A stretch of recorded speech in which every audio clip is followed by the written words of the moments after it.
Again, welcome to those who are on Zoom. We appreciate you all being with us this afternoon. We are going to go ahead and get started. Again, if you can check in with us in the chat and just let us know where you're coming in from, that would be great.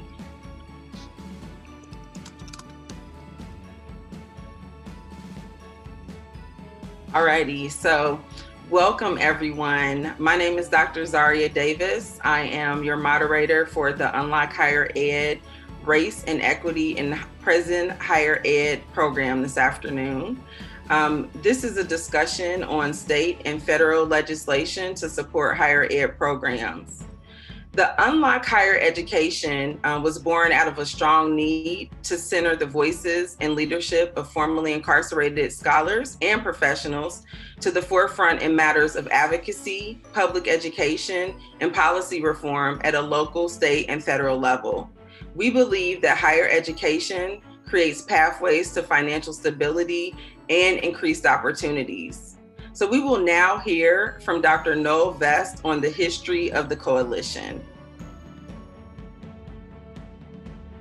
Welcome, Noel. Thanks, Zaria. I have a huge smile on my face, and it probably won't disappear the entire time.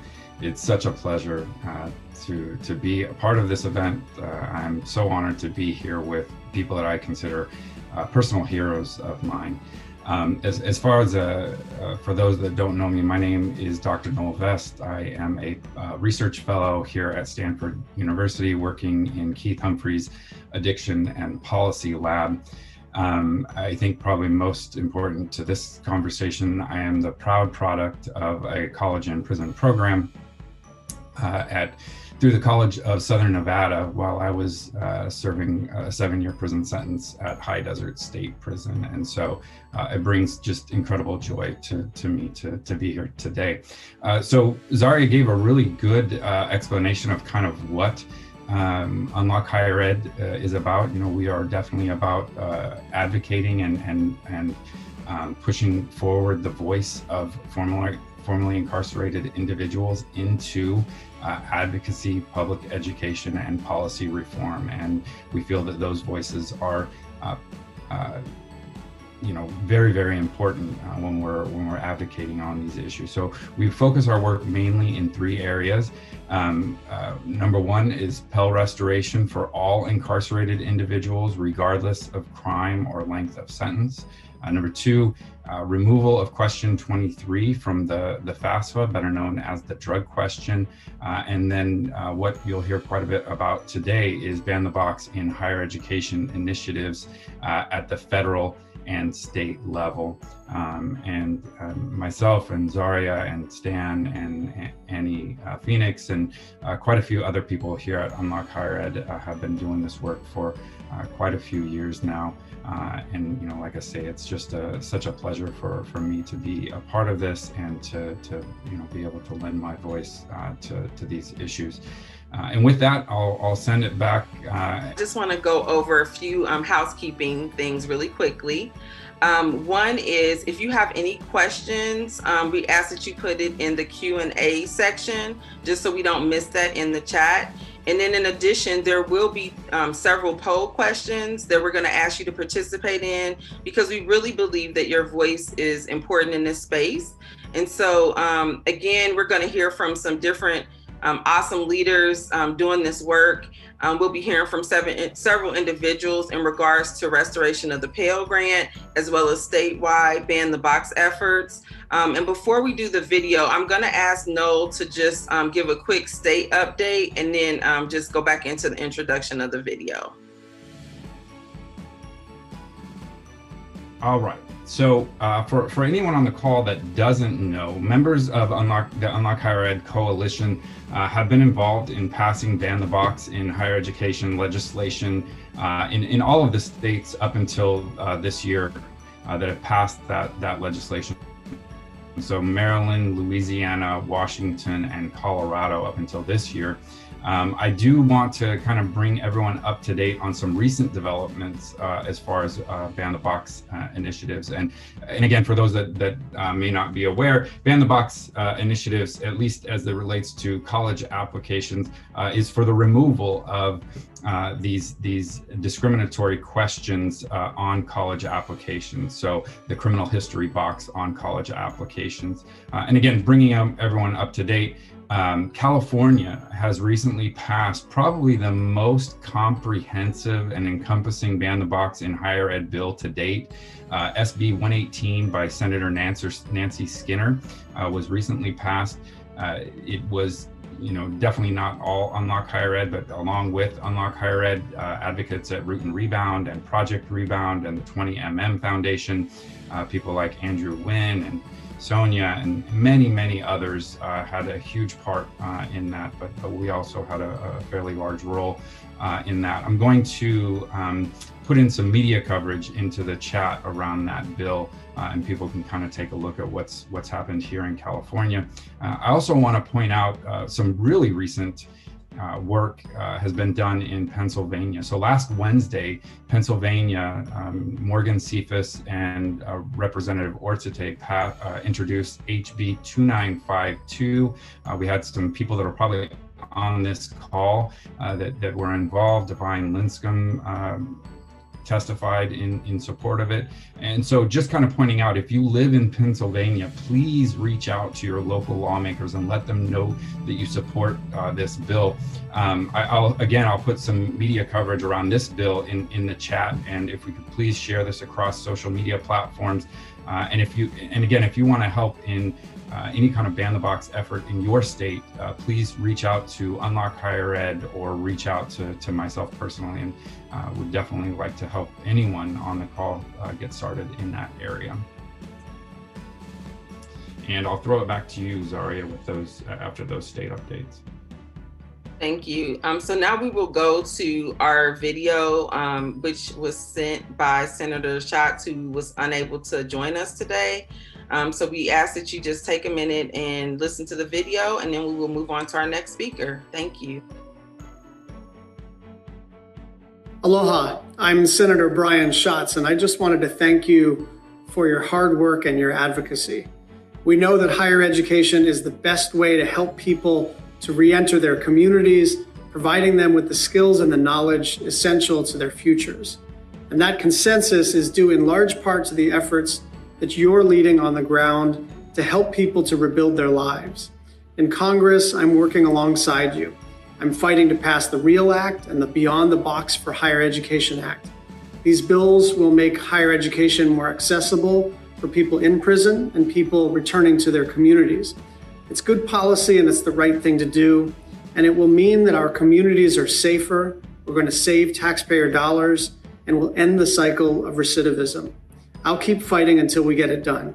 Thank you for your partnership and your commitment. Thank you, Senator Schatz, for your work and your commitment in this effort that we are fighting for. Next, we're going to have Topeka Sam provide comments on this issue and how it impacts incarcerated women and any other things that she would like to share. Topeka is the founder and executive director of the Ladies of Hope Ministries. While in federal prison, Topeka witnessed firsthand the epic and disparity of incarceration on women, more specifically women of color. She felt the urgency to bring the faces and voices of women in prison to the public in order to bring awareness to women's incarceration and post-incarceration issues in order to change the criminal legal system. After her release in 2015, in response to what she saw and learned in prison, she created the Ladies of Hope Ministry, an organization whose mission is to help disenfranchised and marginalized women transition back into society through education, entrepreneurship, spiritual empowerment, and advocacy. Topeka is a 2017 Soros Justice Fellowship, 2015 Beyond the Bars Fellow, and a 2016 Justice and Education Scholar, both at Columbia University.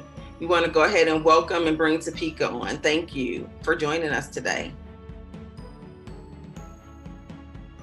Thank you so much for having me. I appreciate it.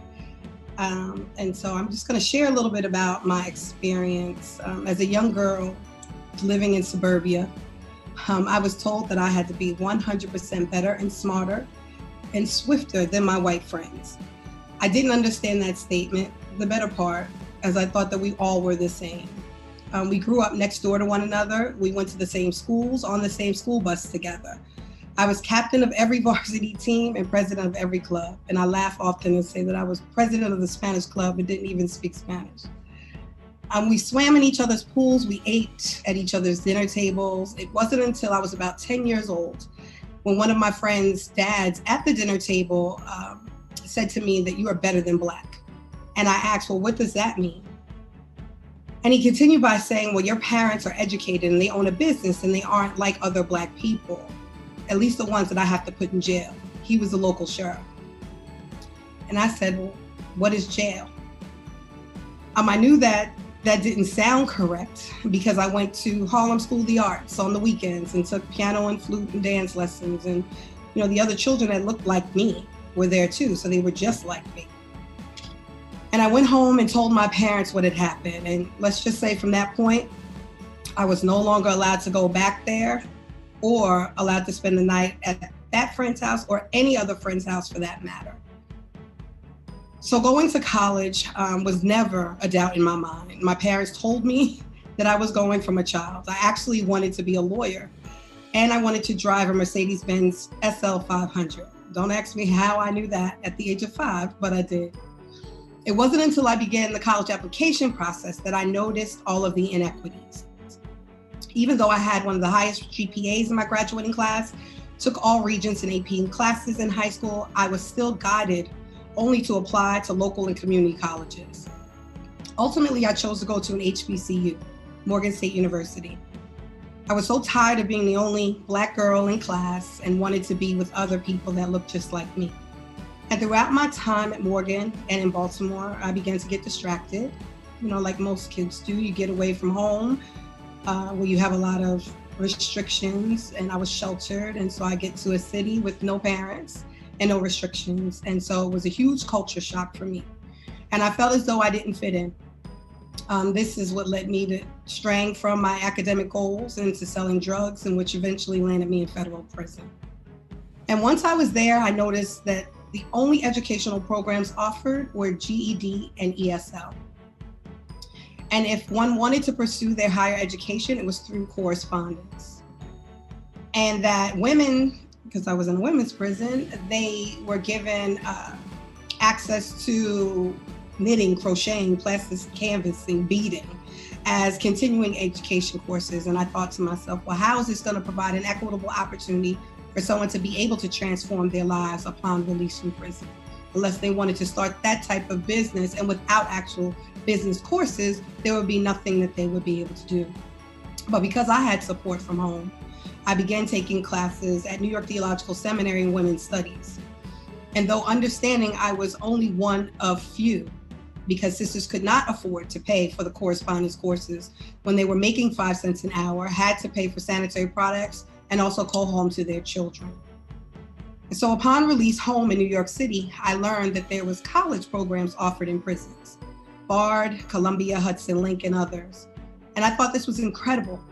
Yet once released, brothers and sisters were having difficulty because their convictions and being accepted into academia, accessing affordable housing, and navigating the various restrictions of parole.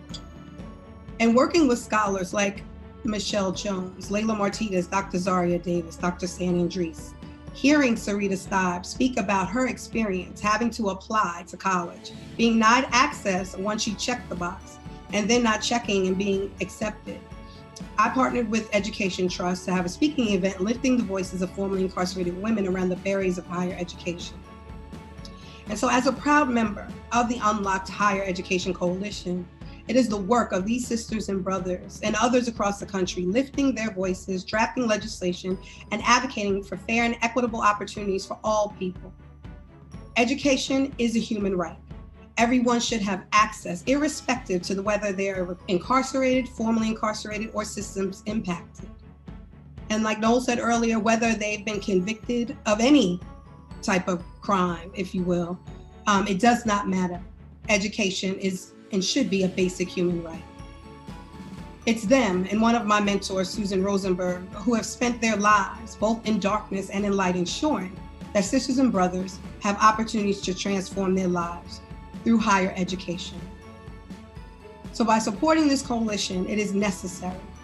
And I ask and encourage that everyone who listens to these experts, please take their guidance. Become a member, join the movement, and engage. Be a key stakeholder in unlocking higher education. Thank you. Thank you so much, Topeka, for just your comments and your wisdom, and just sharing your experience and how this is such an important issue that we're tackling. We are going to now hear from our panelists for today. We are going to start with questions that have already been pre-written, and we ask that you if you have any questions for the panelists to put in the Q&A section that is here. There is a poll that just popped up, and we're going to ask that you please complete that. Our team will be monitoring the Q&A section as well as the chat, but again, for specific questions, we ask that you put them in a Q&A section just so that we're able to make sure that we have time to address them. So just in introducing our panelists, and then we'll get started with the questions.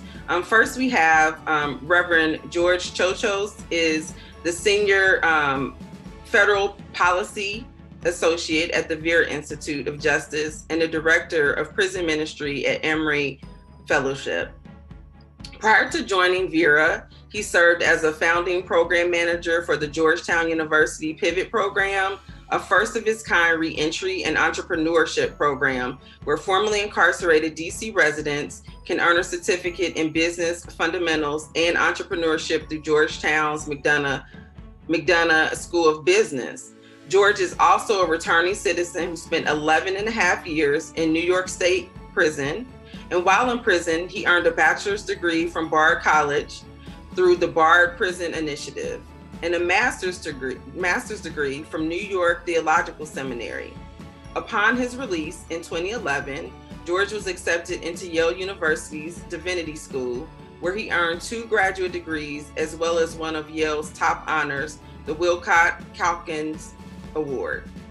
His life journey has been chronicled on PBS and on NPR, as well as in the Harvard Political Review and in an award-winning article, titled From Jail to Yale. So again, he has an award-winning article titled From Jail to Yale.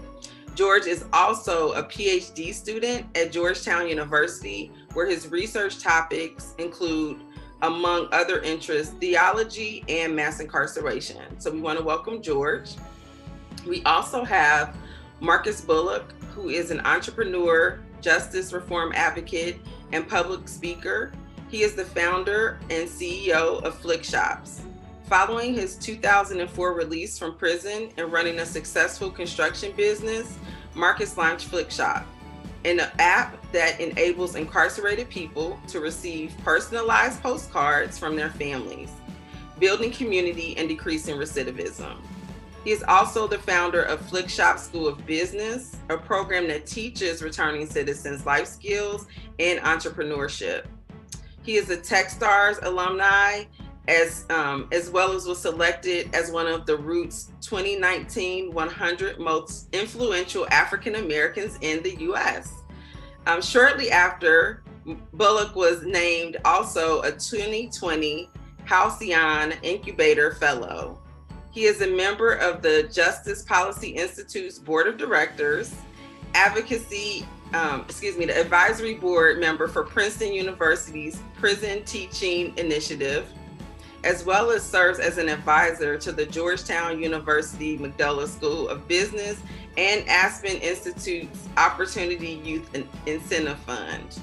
Wow, we have some awesome panelists today. So I want to welcome both George and Marcus, and looking forward to this conversation with you all this afternoon. And just once again, if you all have any questions for either of our panelists as we go through, we want to make sure that you put them in the Q&A section.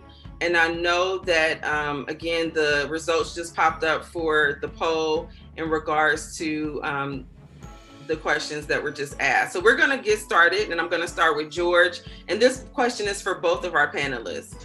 So just describe for us what your experience was like in school before you were incarcerated. So did you enjoy school? Were you encouraged to pursue school? And was education a priority for you all?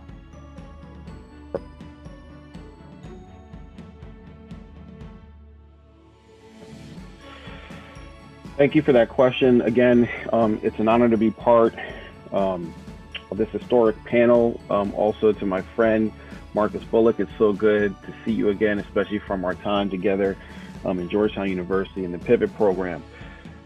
So, growing up in Albany, New York, neither of my parents had attended, didn't have a post-secondary education. And so while education was encouraged, it was difficult for them, I think, to help me succeed because of their own limited access to education during their lifetime.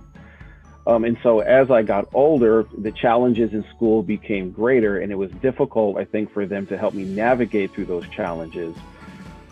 And so that's in part, I think, what led to allowing me to make certain decisions that weren't beneficial to myself and my community when I got older.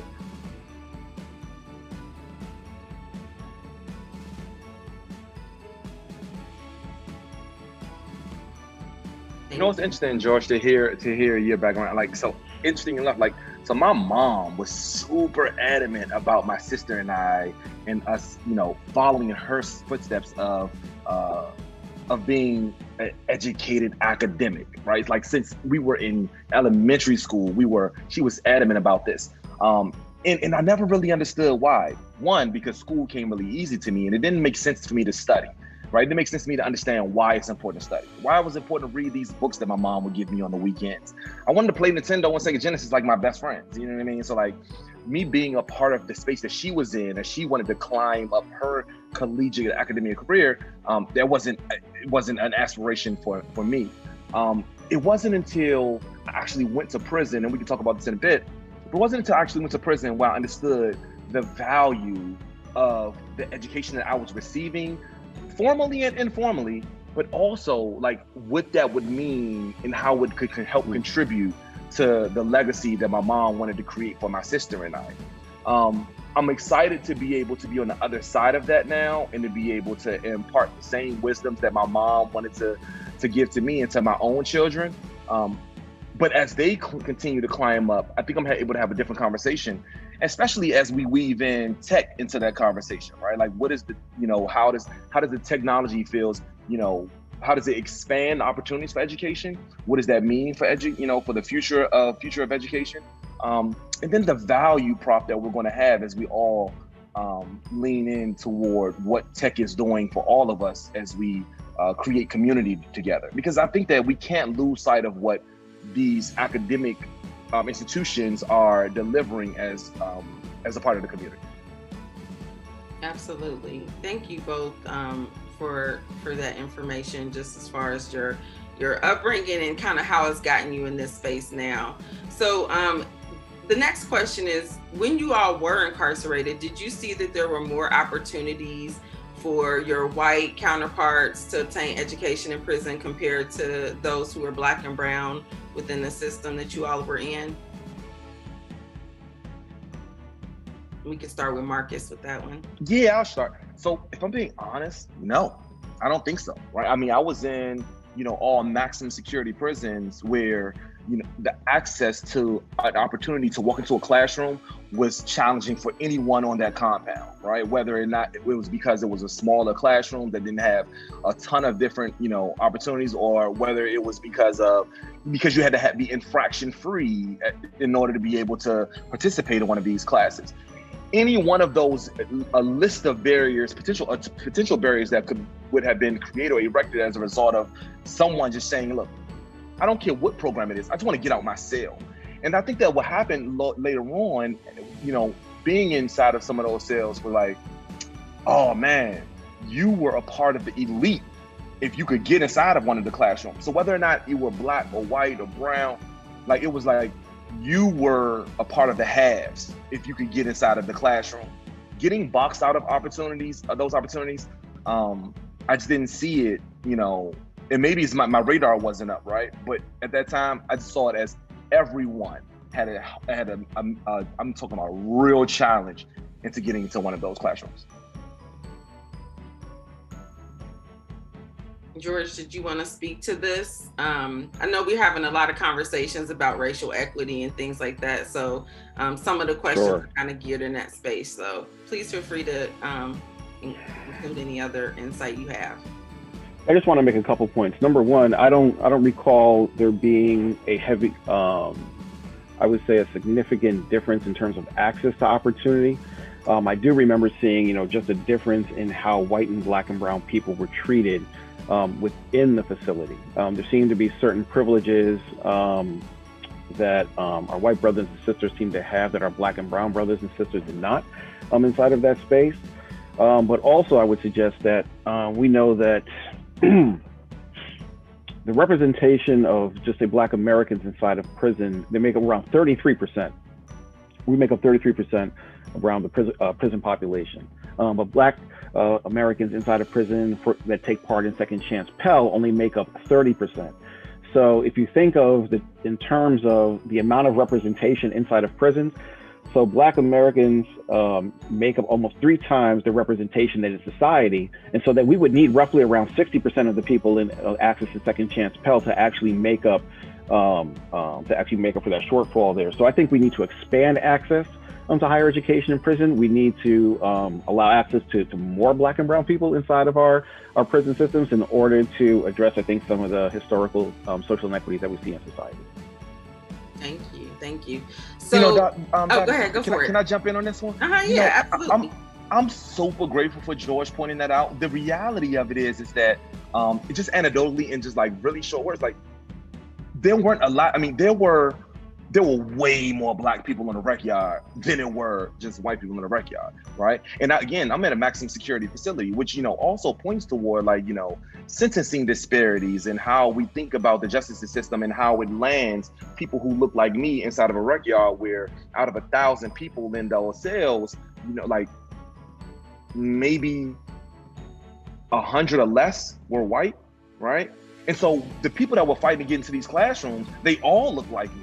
Right. And so the ones who were able to get inside of the classrooms, interestingly enough, I mean, the ones that didn't look like me that were able to get into those classrooms, they also were able to share stories about their upbringing or the certain kinds of classes that they wanted to take, which is different than the classes that we had to take, just the prerequisite to get into the higher learning education courses. Like those were, it was, again, I talked about how hard it was to get into any class, let alone to get into those others. And so when I think about the makeup of the folks that were on the yard, they just were predominantly black and brown folks.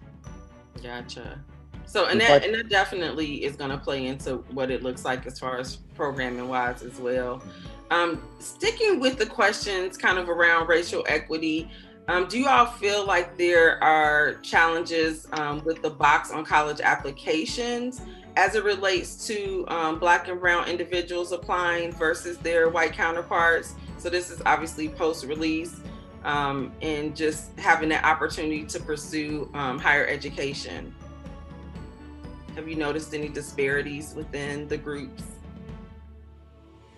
Well, I just want to point to, I think, a couple challenges. I was on a panel with Michelle Jones, who I think many people know the situation she had with Harvard, I believe getting into Harvard and then having it withdrawn. And so there, and I've spoken to numerous people that have had issues with getting into programs specifically because of their felony status. Had 4.0s in their undergraduate and graduate work. Many people that I've tried to help get into spaces like Yale and other colleges that actually had higher grade point averages than I had, and I went to Yale and they weren't able to get in specifically. Well, no one's going to say that the reason why we're denying you is because of your felony conviction.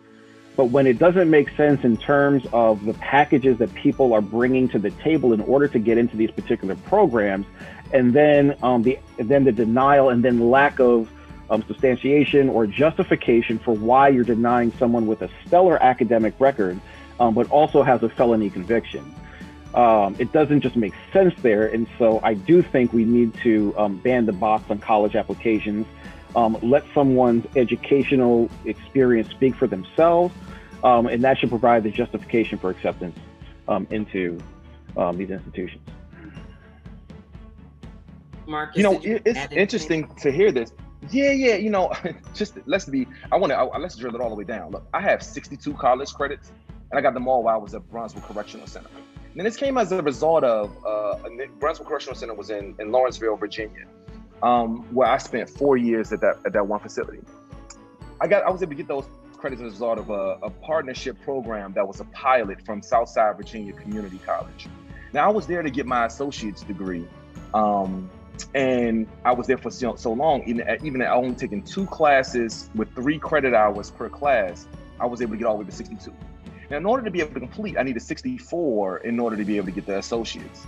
Right before, in the middle of that class, in the middle of one of my science classes, where I had a 4 credit hour course that will allow me to be able to graduate, is when I got transferred. They told me they came and banged on my door in the middle of the night and said, "You're getting transferred, and you're going to St. Bride's Correctional Center." Now, obviously, St. Bride's didn't have this similar to college program, so I couldn't transfer. And then I got transferred to another facility where I ended up getting released from finally a couple of years later. Now, when I came home, I still had 64 credit hours. And I wanted to go back and apply to go to a community college to be able to get the last few credit hours that I needed in order to be able to graduate. And as soon as I got there and I saw that first question on that application that had, several questions down said, "Have you been convicted of felony?" To be honest, you heard about this in jobs and employment, but I had never even considered this as a potential barrier for education. And so when I was declined by the community college for, enrollment in that science class to be able to complete, my mind was blown. And that was a turn-off moment where I was like, you know what, forget it. This is going to be the rest of my life. The rest of my life, I'm going to have to fight to try to figure out how to not only be able to get a job, but even to be able to get an education. And if I can't get either, it's likely that I'm going to go back to prison. And so I went to the attacked the barrier that had the potential highest success rate, which was getting a job. Now, since then, I had gotten a job and I started a couple of businesses that then pushed me further and further and further away from the opportunity to be able to get that associate's degree. Today, I've been home since 2004 and I still only have 62 credit hours. It's heartbreaking for my mom to know that the last graduation that she's seen for me was when I was in 6th grade. And she had the opportunity to be able to potentially see this again as one of the rewarding moments of my release. Until this day, we still haven't seen that happen. Now, to the credit of other college universities who are a little bit more forward thinking and progressive than the ones who I applied to when I first came home, I've known some of my other friends, some of them on the call, who have successfully been able to move forward. But just that one bump in that road, which was a massive one, prevented me from even aspiring to fight past that major barrier. And I'm just hoping after conversations like this, that those folks who are sitting in those cells that have those opportunities won't have the same story to tell. Absolutely. And we've heard a lot in these conversations when we go out in the community and engage people about how people have been deterred, from really pushing it, right? So they either see the question and they just put the application away, they don't even complete it, or if they get told no in one place, they don't keep pursuing it because it is a place of like feeling deterred and feeling defeated in a lot of ways. And so it is so critical that we remove that question, to give people opportunity, because you should not have been turned down solely for that reason. Like they should have, there should have been some other options. And unfortunately, this is what a lot of people are facing. And we hear that story way too often in this space. So thank you for sharing that and just really lifting that up, because I think that is a critical piece in our efforts to ban the box on the state level. and I would love for it to just go across the board. But this next question is just kind of in regards to you all. When you were inside, did you all have any mentors in prison that may have had education, or did you have people that pushed you to pursue your education while you were incarcerated?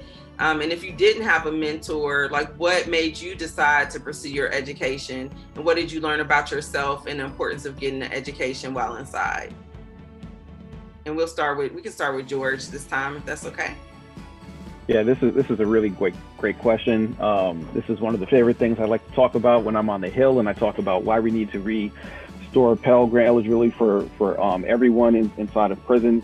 So when I went into prison in New York, the very first prison I went to outside of downstate, and that's a horrific experience, was Sing Sing. And so I had never been to state prison before in 2000. And so and the only thing I knew about prison was a lot of people in the county jail that had been upstate before said, you know, George, you're gonna have a rough day because a lot of the programs aren't there anymore, specifically college. So I knew there weren't any college programs. And so when I got to Sing Sing, I didn't know about the Master's of Professional Studies program offered by New York Theological Seminary. But I had to go into this program called Transitional Services. And the Transitional Services room was right next to the Master's program offered by New York Theological Seminary. So I actually walked into that classroom by accident and saw people wearing the same greens that I had on, except they had a black gown on with holding a master's degree. And as a Christian, I thought God was playing a trick on me. Why are you showing me a master's degree when I don't even have 4 transferable credits to my name? And at the time, there were no undergraduate programs that I could take part in. But one of the things that stood out to me was there were a number of brothers inside who had acquired their education before 1994 through Pell that had associate's degrees, bachelor's degrees, master's degrees. And there were a number of master's degree programs in New York State, including a Master of Sociology offered at Eastern Correctional Facility. So eventually I got sent to Eastern. And one of the things that all my mentors had, the people that, that saw something in me when all I could see was a failure, they saw a leader. They all had acquired some level of education, whether either college credits or degrees, through Pell before 1994. And so that was part of the impetus that moved me to want to even apply to Bard College. I remember having conversations with so many people inside that seemed like they were so tough in their exterior, but were like, man, I don't really know if I could do this, right? Because they never really had access to that level of high quality education. We also learned with people from Eddie Ellis and others that the majority of the communities we came from, number one, they were the poorest, and they had like the worst possible schools that you can imagine inside of New York. And so going into places like Bard and NYTS, while it was challenging, I think it spurred us, number one, to greatness, number two, to see the world and ourselves in a different way and the way we could be inside of this world, number three, to believe in ourselves that we could be more than the numbers that were emblazoned on our chest, and number four, to have an impact on our community and specifically on our families and our children. And so when I got out and I heard about this position at Vera, I thought, what a way to give back to all the men who inside of prison were way smarter than me, greater drive and determination. They just didn't have access to the education I had. Many of my mentors had life. Actually, the other thing that they had in common was they all had life sentences, whether it was 25 to life, 35 to life, just whatever that sentence was, it had life on the back. And so be able to give back as a way to those people that poured into me, so that way I can offer that same opportunity so other people's lives, communities, and families can be transformed. It's just an honor. Yeah, I mean, it's interesting. I mean, when I think the question around mentorship, like I became a man in prison. I went to prison as a 15-year-old kid. I carjacked somebody in a shopping mall parking lot, got sentenced to 8 years in adult maximum securities. And so because of the way the judge sentenced me, everybody around me had, 50 plus, 70 plus years. My best friend, my cell partner, he had life plus 43. When I first met him, I had just turned 16. I had been in prison for a little over a year. And that friend is one of the people who continue to pour into me over and over and over again, while I was becoming more hopeless and depressed every day as a result of me realizing, like, oh snap, I'm actually gonna have to serve all 8 of these years inside of these prisons. He and a couple of others were the ones that were there to saying, like, dude, you're gonna make it. When you come out of this, you're literally gonna be 23 years old and you still have the rest of your life in front of you. How are you being thoughtful about moving forward? What are some of the things you're going to do during this time? So that, the famous quote, right? You got to do the time and don't let the time do you. What are these things that you're going to plan for during your post-release? And they probably didn't say it that way, but they were like, look, what you gonna do when you get out? This your time right now to be able to plan for that. And so what I learned along the journey was, while I probably didn't call those men at that time mentors, I called them just my friends. They were part of my peer group. They were also the ones that were instilling so much in me along the journey that helped me learn how to prioritize the things that will allow for a potential success story once I got through prison. And out of prison. In fact, it probably wasn't just when I got out of prison. Along the entire journey, it was like, now you taking this class, what other certificate are you going to get? What are you going to be able to report back to your mom when she comes to see you in the visiting room? See, most people think that a lot of the accomplishments that we work toward in prison are solely for us, selfishly for us. But more times than not, while you're sitting in that cell, you're looking for that validation that this time that you're doing is not being wasted away, and ensure that you do have the possibility of success after you get released. And so we think about the accountability partners like my mom and my sister and some of the other people who were relying on me to actually go back into these classrooms in between count times while I was sitting in those cells. And so those friends who I can now look back on and say that they were definitely pouring into my life and leveraging their own stories to be able to tell me why I shouldn't create the same mistakes in my life that they did in theirs, they were definitely my mentors. And I'm super grateful for them. In fact, one of the things that we try to do, wholeheartedly on this other side of the wall, is be able to change the narrative around folks that are still sitting in there, and making sure that people don't see them as like just folks who are sitting in the cell or just monsters who are there with inmate numbers. Now, these are real people, real men, real women that are sitting there and want everyone around them, well, a lot of them, they want everyone around them to be able to be successful. We all wanted to see each other win inside of those cells, and I'm grateful for the mentors that showed up in my life.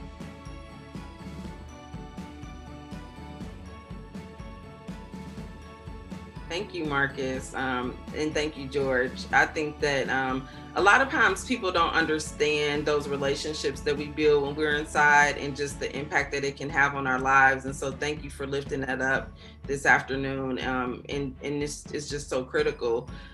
So our next question is kind of connected to what you were just talking about, Marcus, as it relates to family. So how did your pursuit of your education impact your family? So while you were inside and pursuing your education, how did your family respond? And, even moving forward in your quest for education, how has your family responded to that? And so we can start with Marcus, and then George, if you want to pick up, that'd be great.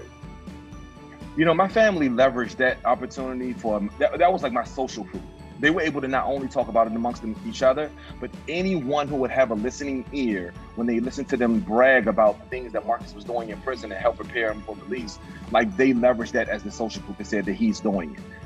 And I'm grateful for that, because it definitely signaled that they believed, they understood that no matter what decision I made when I was that 15-year-old kid, there's still a possibility for better life after this. And I'm grateful for that opportunity. Even that we didn't get finally didn't get that final associate's degree, those 72 credit hours helped prepare me in an interesting way. Oh, and also it allowed me to be able to use words like achondroplasia inside of a sentence because of that science class that I missed. And that was dope because, my family was like, oh, he's actually learning something. That was actually a vocabulary word in that science class. I'll never forget it. Gotcha. Thank you. George, what about for you? How did your pursuit of education impact your family? Yeah, this is a very personal, this is like a deeply personal and somewhat emotional question, because my father, my brother had taken his life, and so he wasn't around anymore.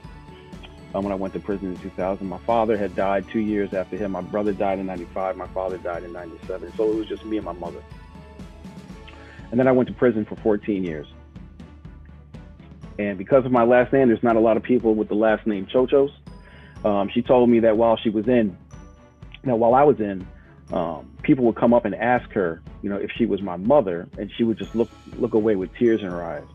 And so many times family members, they internalize a lot of the hurt and the pain, and they don't really share it, because when we're trying to, if you think of the way prison is just situated, nobody wants to fight on their visits. Nobody wants to fight in their phone calls. So we kind of sanitize these things. And so we really don't deal with many times we don't deal with a lot of the trauma that we're both experiencing as we're going through this. And so a lot of times family members can internalize a lot of this guilt and shame. I've worked with hundreds of family members, and I know that to be the case just from that type of work there. And so also, as I was going through my education, I knew my mother was happy for me. She was starting to get a sense of pride. But all the times that she came to visit me and my family for my graduations, they were there to experience all of my joy, but I wasn't there to experience any of their pain. And so while there was pride and there was happiness for them, but I know that it was also difficult for my family because they're struggling to see the person who's emerging with this education with the lenses I created for how they viewed me from before I went to prison. And so it wasn't until I got out and my mother came to see me graduate at Yale that a lot of the guilt, the shame, the barriers that prison kind of creates even between family members started to break down. So education has wide-ranging effects. Last thing, and I'll stop here. When I came home, I found out my mother kept the clipping from when I got arrested. It said, bank robbery suspect caught. And she would sit there and look at it every day that she watched TV. I mean, when I got out, the article that you mentioned, as soon as it came out, the first thing I wanted to do, I went and I bought every paper that had the Jail to Yale article because I wanted to give it to my mother so that way she would have something else to look at to counteract the negative memories that she had from my previous actions. And so it really transformed our relationship. Even to this day, she's just super helpful. The conversations have changed. We no longer talk about the pain of prison in the past, but we talk about hope for the future. And because I'm a good Baptist preacher, I close at least 3 times, so I'll end here. A couple years ago, I have a son who's 26 now. He's pursuing a PhD at SUNY in New York. I won't say which one in case he's listening. But I didn't see him from the time he was 3 until the time he was 21 because his family, they didn't want him to have anything to do with me because of the life I was living, the fact that I was incarcerated. And so when my son's mother looked me up online, she couldn't believe that I was at Yale, so she actually called to see if it was true. We got married the following year. My son was my best man at our wedding. And now we have a relationship that you would never even know that we didn't speak for those years. So higher education has wide-ranging impacts on families that is going to impact not just the current generation, but generations to come. Thank you all. Wow, both of you have such powerful stories, and I just appreciate being in this space with you all. We have 2 additional questions, and then we're going to try to get to the questions that are in our Q&A. So the first one is, if states pass the ban of box legislation and reinstate the Pell, who do you think would be responsible to let potential students inside know? And then how far do you think the system or institutions should go to implement progressive educational programs? And we can start with George, and then Marcus, if you want to jump in. Well, that's a great question. I think one of the most intractable characteristics that is evident everywhere in our prison system is the lack of access to information, particularly information that directly impacts people who are incarcerated. I'm talking about the information that people incarcerated have access to. And so, for example, I had been in jail for almost 3 years, and I didn't know about the Barred Prison Initiative until I got sent to Eastern Correctional Facility. So it's not like I was trying to get to Eastern Correctional Facility because I knew Bard was there. It just so happened I got sent to this prison and I found out about the educational opportunity. And then it was, well, how do I navigate getting into this? And that was a whole process in and of itself that actually took 2 cycles in order for me to get in. And so I don't think that we can take for granted the fact that if Pell passes, and even if colleges are going in and offering programs, that somehow that information is going to get to the cell blocks, it's going to get to people who could have access to this. And so for those of us that are in this advocacy space, and even the colleges that offer college programming inside, we can't take for granted that the system is going to disseminate this information in a way that makes it to the people who can have access to this type of programs. So I think we need to be proactive. And so while I don't think that we have the full responsibility, I think the facilities have a responsibility, but we just can't assume that they're going to actually get the information out. Number 2, there's some responsibility on the college and prison programs to get the word out, but we also can't assume that they're going to be able to do this in a system, in a prison system that has almost 2.3 million people, 1.5 million people in prison, in federal and state prison. And so if we think of just how much information needs to get to so many people, I think we as advocacy groups should also feel a level of responsibility to do what we can to make sure that the information, not just that it's available, but how do you access it? How are you going to have to now, we think of there's been issues with Second Chance Pell and with FAFSA and other issues. So it's like, how do people navigate just not knowing or just having access to the information, but then how do you take advantage of it in the context of being in the particular prison that they're in? I agree wholeheartedly, with George on this one. And it's one of the, positions we find ourselves in at Flickshop, trying to figure out how to be able to connect not only families back to their incarcerated loved ones, but also for businesses and organizations, and specifically, as part of this conversation, education institutions as well. For those who don't know what Flickshop is, we're famously known as the Instagram for prisons. You take a picture, add some quick text, press send, and Flickshop sends an actual postcard that looks like this directly to any person in any cell anywhere in the country. One of the things that we've been thinking a lot about is trying to figure out how to be able to connect people back to real active resources inside of their local communities and leveraging our tech to be able to do that. And what I imagine, as I'm excited about company organizations like this one that was by Jubilee, that Flickshop was created by an organization called Jubilee Jobs here locally in DC, as they learned about ways to be able to help inform people that are going to be coming back to the community here in DC. They let them know about job opportunities that are available to them well before they come home as a part of during their incarceration process. And I imagine us being able to find ways that we can do the same thing with these education institutions, because like George says, it's interesting that, I was in prison for 8 years, and as I meet people inside of this advocacy space and the reform spaces, whether or not it be centered around academics or employment or housing or other reentry planning programs, I'm sitting there, I'm like, yo, where were you when I was sitting in cell C12? Like, I promise you, I would have leveraged everything that you had for me if I had even known that you exist. Right? And so we want to be able to bring these organizations and businesses out of obscurity and figure out how to be able to create a communication pathway for them that they can do it at scale. I hope that we're able to do it successfully with Flickshop, but it's one of the things that we're going to be attentive to in the next coming years, especially if we're able to see Pell be able to be extended to the people that live in the cells. Awesome. Thank you so much. So this is our last question that we had, and I think it's important. So if you can speak to legislators and advocates right now, and using your insight and experience, why is this issue so important to you, to our incarcerated citizens, and to our communities? And then we're going to go to our Q&A area. So Marcus, if you want to, since you're not muted, if you want to start. So again, if you can speak to legislators and advocates now on this issue. Yeah, look, I'm a real person. Let me look right directly into the camera. My mama would say that I'm her baby. I'm a real person. My wife's name is Andrea. My son's name is Marcus Jr. and my daughter's name is Aya. I'm one of countless people who have real families with real plans and real desires to be able to come home and be successful after prison. I'm not a unicorn, I'm not an anomaly. There's a bunch of talent that are sitting in those cells. The reality of it is that the lack of access to each one of the people, the access to the opportunities is lacking. We want to be able to try to figure out how to be able to make that happen at scale. And with your help, we can actually make that happen.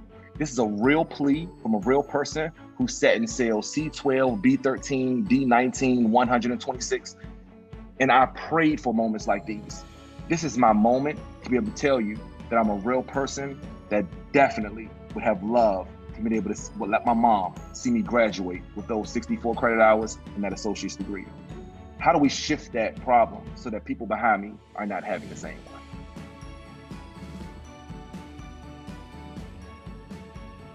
I don't know how to go after that, but I'll do my best. Thanks, Marcus. I made this point before, but I'll reiterate it. I left prison with people with greater intelligence, greater drive and determination than me that just didn't have access to the opportunities I had. And I wonder, what they could do, how their families and communities would be impacted, and who we would be as a society. if people had access to high quality education, the same means of upward social mobility that we want for ourselves and for our families and for our loved ones out in society. So the prison population, if we just think about it, in the US is bigger than the population of the states of Wyoming, Alaska, and Vermont combined. It would actually be the 5th largest city in the United States. Think of the human capital, the intellectual capital, the social capital that is untapped. I know what this education did for me, my family, and my community, and want that for everyone. So does punishment for punishment's sake accurately reflect who we are or who we believe we should be as a society? Isn't capacity for human flourishing the better societal ideal? And if our country wants to affirm that all people are actually created equal, in quotes, and endowed with an unalienable rights, in quotes, we don't forfeit our humanity when we enter prison. And to live up to our best ideals, we want access to quality education for everybody, because what we do in prison reflects more of the inhumane nature on us than what it says about the people inside of prison. So people in prison are wasting their capital, but also here's another reality. The reality is white Americans have 20 times the net worth of Black Americans, and 34% of those have negative or zero net worth. And if we think of how historically Black and brown people were excluded from means of upward social mobility and wealth generation, what better way to address some of these historical inequities than providing high quality education that just not impacts the individual and their families, or actually produces what their families and communities need while people are in prison, but also meets the needs of society when they're released. And so I think higher education in prison is a no-brainer. It's a humanizing element and a humanizing institution that has wide-ranging impacts across the board, has huge societal impacts, just not at the community level, at the individual level, at the societal level. And I think we all are in a win-win situation when people have the access to capacity to human flourishing. And what would it say about us if we're actually negating the capacity for human flourishing for people, but want it for us, for others, but also want it, but then turn around and want those same opportunities for ourselves? Absolutely. Absolutely. Thank you both. We are going to take a few questions from the Q&A section next, and I'm trying to see as they came in. We have one question that asks, do you think that people's experiences in K-12 impacted their interest in school inside? So their experiences in the K-12 system, once they were incarcerated, do you feel like it had an impact on their interest of school once they were inside the prisons? I'll be quick since my mic is hot right now. And that last question got me feeling like preaching around here, but I'm going to do my best not to. Before I got into prison, when I went to Clinton Correctional Facility, because I had acquired, I graduated from Street Academy, and it was a school for, I don't like the word at-risk youth. I like youth with potential. And so that's the school that I actually graduated from. And so I had somewhat of a high school diploma, somewhat. And so I was able to get a job inside of prison as a teacher's aide. And the job I got as a teacher's aide was in ABE 1, Adult Basic Education 1, which was, in every prison I was in, the largest class. So you had ABE 1, ABE 2, then you had pre-GED and GED. ABE 1 means that you have a reading or math level between kindergarten and 5th grade. Kindergarten and 5th grade. That was the largest class inside of all the prisons I was in, which means the majority of people who were Black and brown that looked like me or darker were in those classes. And so I would suggest that doesn't show a failure on their end, because they were children growing up in this. Yes, they're men inside of prison, but they were children growing up in these educational systems. I think it was a societal failure. It was an educational system failure. I know that if I went to Yale and now at Georgetown, if people were going through those programs and either they were failing out at a particular rate or not achieving certain particular standards, yeah, they would ask what's going on with the students, but they would also have, I think, critical questions and pointed questions for what the people in the system are doing.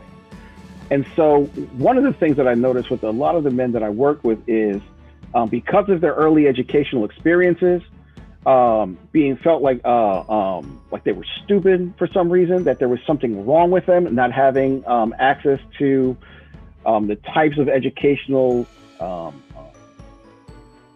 trying to think of the word I want to use, but the type of services they needed in order to thrive at a younger age, it definitely impacted how they thought what they could accomplish now that they were older.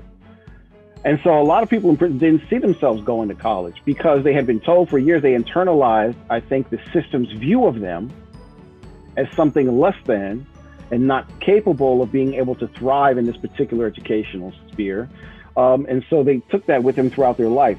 But it was amazing that for those of us, and I'll end here, is when we acquired our education, what we did is we went back and actually worked in those same GED programs.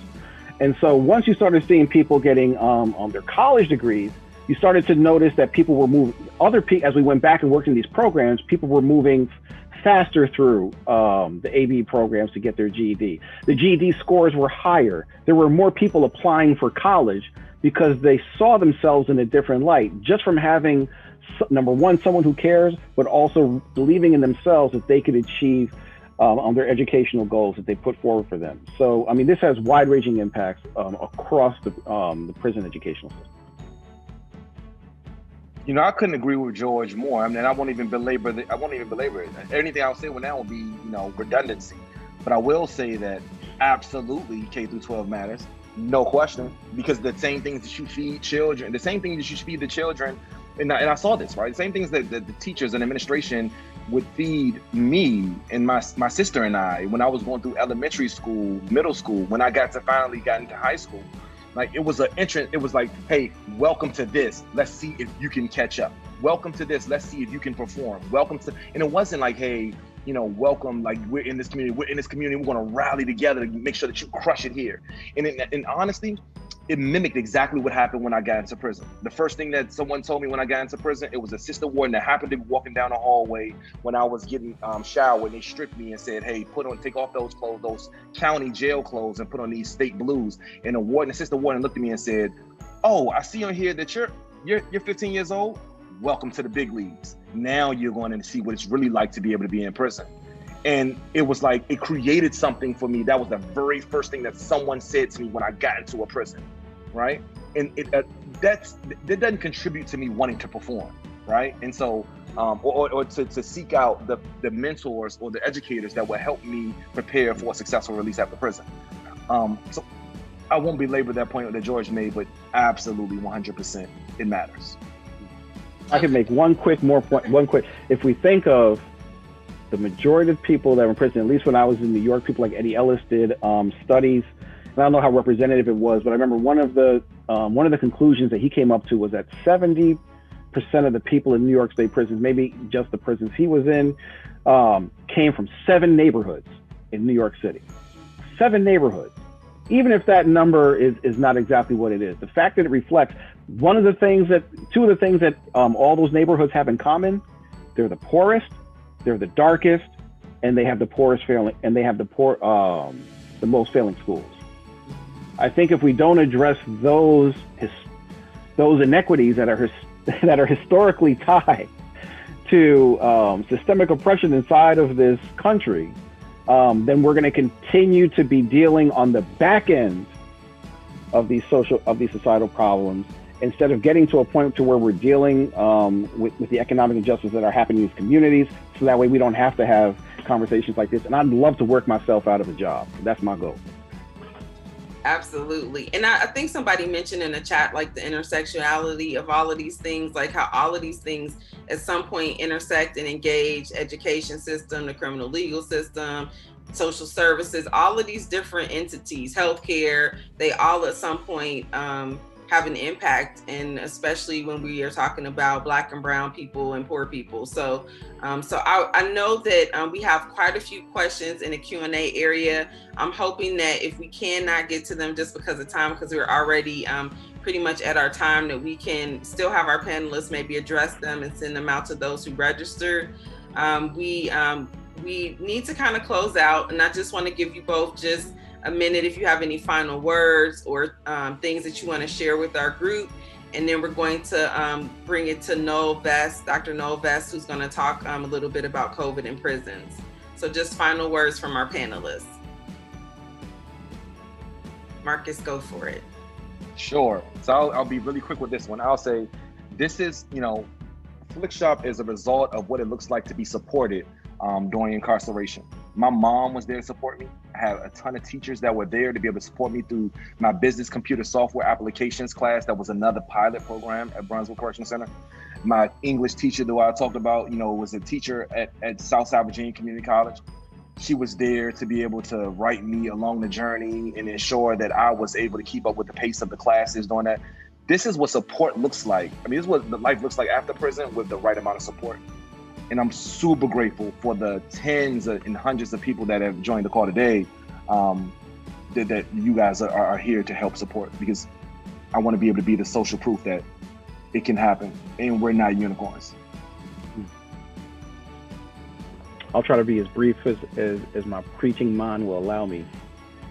When I was in prison, when I got into Bard College, it was the first time I found the will to dream in a nightmare. And there are too many people that are languishing in a nightmare of hopelessness in what we call prison cells that are really human warehouses of despair. And I don't know how, I said this in another space, how we expect to take people and put them into a system meant only to break you and expect people to come out whole. And that higher education, I would suggest, is the only humanizing element in the dehumanizing institution. And that it best reflects, I think, the values and the ideals that we say we hold on to, but don't actually do in practice, and offers the best way for people to tap into the human capital, the social capital, intellectual capital. And again, I just think of what it did for me, and I wonder not just who our brothers and sisters in prison who would be with access to this education, but who would we be in society if everybody had access to the means for human flourishing. Thank you both. You all are such powerful panelists. I'm grateful to be here with you all. We just want to thank you. The chat is thanking you right now. Again, if you all have any additional questions, we have the Q&A. We're going to try to get those to our panelists and be able to send those out since we weren't able to get to all of them. So thank you both for being with us today. Thank you for your wisdom and your insight. And we look forward to working with you all in the future. We are going to now move to Noel Vest, who is going to speak about COVID in our prisons. Awesome. Yeah, let me be the first to say thank you for such an impactful panel. That was just incredible. And so I'm going to do a quick update on some research and resources regarding COVID in the prison system. So as many people know, COVID may have kind of fallen out of favor a little bit in the media right now, but it has not disappeared, and especially not in our prison systems. As many on this call know, according to the COVID Prison Project, to date, there have been over 154,000 cases in prisons. There are over 12,000 deaths in prison. What that boils down to is that you are 5 times more likely in prison to contract COVID than the general public. And if you do get COVID, you are 3 times more likely to die.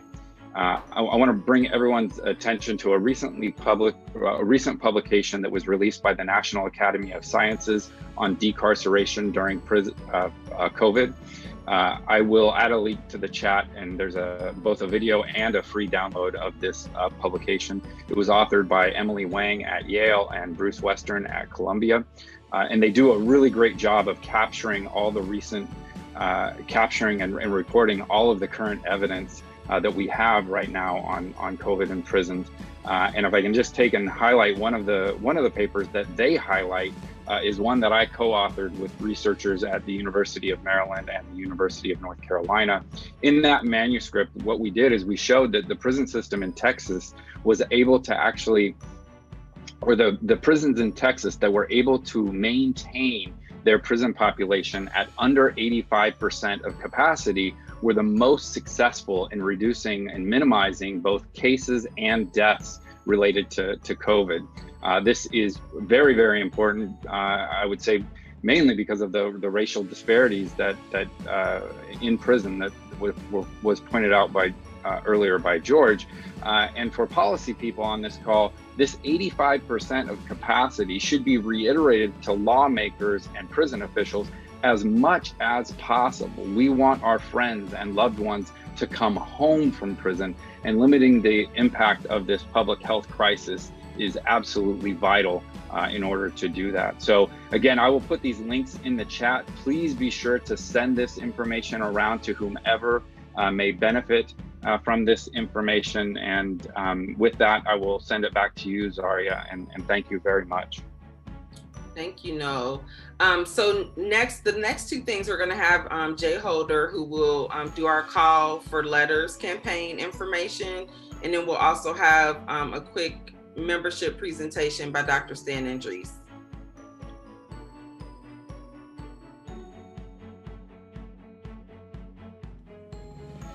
Hello, everyone. Thanks to the panelists for bringing a very important voice to this conversation. We're talking about a call for letters. The call for letters is a national initiative that's aimed at bringing the currently incarcerated peoples a voice to the conversation, to the forefront of the conversation about having access, being able to pursue a college education while in prison. Currently, the call for letters have received multiple information from incarcerated people across approximately 16 states. And what these incarcerated individuals, our brothers and sisters, are answering two questions. There are those, the limited few, who are talking about the impact, the blessing to be able to receive a college education in the facilities that they're in. And then there's the more multitude of people who are talking about how not having college while they're serving these long prison sentences is impeding their existence. Reading these letters have opened up my own eyes and made me kind of question my own consciousness and what am I doing with equity and inclusion. So no matter where the letters came from, the one thing that the incarcerated people are talking about right now is being able to actually finally have their voices heard. So what the purpose of call for letters is, individuals like myself who go around and advocate about education in prison. I'm no longer in prison, but it's important for me when I'm sitting and talking to others that I'm bringing the currently incarcerated people's voices into that conversation with me. Now, I had to dig deep and I had to find a way to do more, because we have over 2 million people that's currently in prison, but we call ourselves representatives for the currently incarcerated, but we going inside these spaces and we don't even have 1,000 letters, 1,000 voices, 1,000 opinions with us when we walking inside there. So if anybody wants to get involved with the call for letters to help amplify it, thanks to Vera, they're working on us with some op-eds and some other things to help amplify the voices of the people who we have received letters for. But anybody who says that they are representative of the currently incarcerated people, you need to find a way to get the people that you do know, bring their voices with you, get their letters heard when you're going in here, you're advocating about restoring Pell Grants for incarcerated people.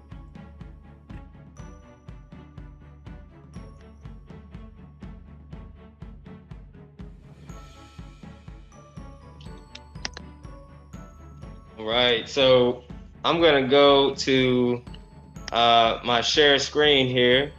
And before I tell you a little bit more about our membership, I just want to first thank all of our panelists, thank the organizers behind this event today. Very honored and humbled to be here with you all. I'm in lab with some students. So you see me with my lab coat on and mask. It's not that I think we can get COVID over the video here, but unlike some people in politics and that you see out there without masks at certain events, we know that this is real. what we're in here. So you know, I'm in lab right now, but this is no joke. So that's why I see the mask on. And I want to give a plug to, I know if you're on this call, you're probably engaged, so you probably already voted. And if you haven't voted, please go out and vote. So I'm just here closing out in terms of mentioning, before I pass it actually over to Zaria to say the final words, I just want to put a plug in to visit our website, Unlock Higher Ed. We have a lot of useful information on this site in terms of some of the federal things we have going on around Beyond the Box, which you heard Senator Schatz mention, our advocacy around Pell restoration. We're working with over 20 states to pass ban the box legislation at the state level. And as Jay just mentioned, we also have the call for letter. You can certainly visit that to learn more about what we're doing in terms of our issues and projects. We have a number of resources that research and webinars that we hold, and talking points that you can use, as well as getting information on our meeting and events and how you can take action. I just want to drop a quick plug to visiting. We really can't make this happen. We really use a collective impact model where nothing really gets done without all of us. So to get that done, we really need all of you. So we encourage you to visit the member services tab and learn a little bit more how you can engage with us. You can learn a little bit more about the different ways of participating in the coalition. You can also use this membership matrix to really get an understanding of what the different levels are all, what you have by joining the different levels. So I will just end there and pass it over to Zaria to close us out. What a wonderful afternoon and a way to spend it with some awesome people. We want to again thank Topeka Sam for her comments, Senator Schatz for the message that he sent, as well as our panelists, George and Marcus, who their insight and knowledge was just such a wonderful addition to this work in this space. And so we thank all of our participants, as well as the planning team, everyone who was able to come with us today. We know some people had to jump off at 2, but thank you all for sticking with us a little past the time. And again, we just want to encourage you to get involved. We have statewide efforts that are currently going on, as well as the national efforts. And we just know that this is critical, that we unlock higher education and give people access while they're currently incarcerated, as well as post-conviction. So thank you all for joining us this afternoon. We again just ask that you join us through our Unlock Higher Ed website. We have monthly meetings that are held the last Monday of the month, if you want to participate in those, as well as subcommittees that you can get involved in. And so we thank you all and just ask that you have a wonderful afternoon and stay safe.